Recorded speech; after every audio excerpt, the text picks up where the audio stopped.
Maintenant, au collège de Punaauia, qui célébrait aujourd'hui la journée mondiale de la paix.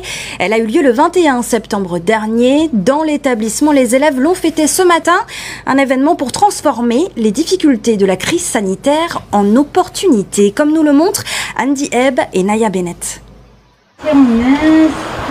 La célébration démarre sous l'arbre de la paix.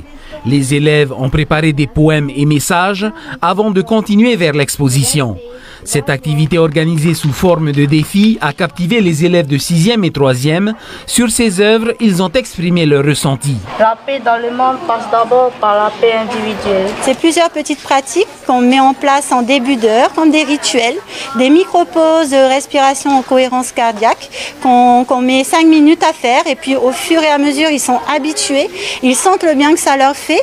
Et du coup, pour entrer dans les activités en classe, c'est beaucoup plus facile. Ils sont plus attentifs, plus concentrés.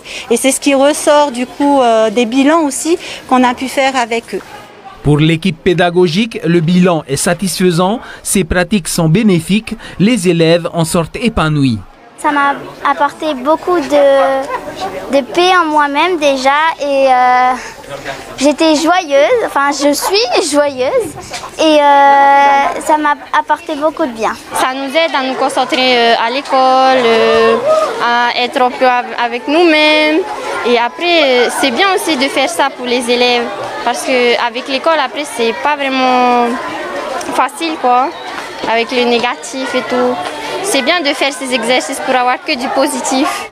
Ces outils permettent aux jeunes de mieux gérer leurs émotions. Une amélioration a été constatée au niveau scolaire et relationnel. Ce n'est que le début, mais on voit déjà le bienfait que ça leur fait en classe, au collège avec les autres camarades. Ils gagnent beaucoup en confiance en eux et du coup, en ayant confiance en eux, ils ont moins besoin d'aller challenger les autres, etc. Donc le challenge, c'est vraiment en eux-mêmes déjà. Et je suis trop fière d'eux, vraiment. Le respect envers soi-même, c'est l'une des bases les plus importantes dans la vie parce que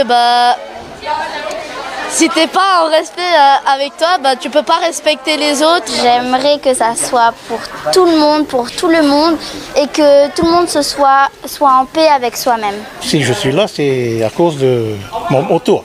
Très important aussi pour les familles, pour notre peuple, pour notre fatigué. Voilà. Pourquoi c'est important? Pourquoi c'est important? S'il n'y a pas de paix, qu'est-ce qui va arriver après? Vu les résultats concluants, ce programme devrait être reconduit et il n'est pas propre à Tahiti.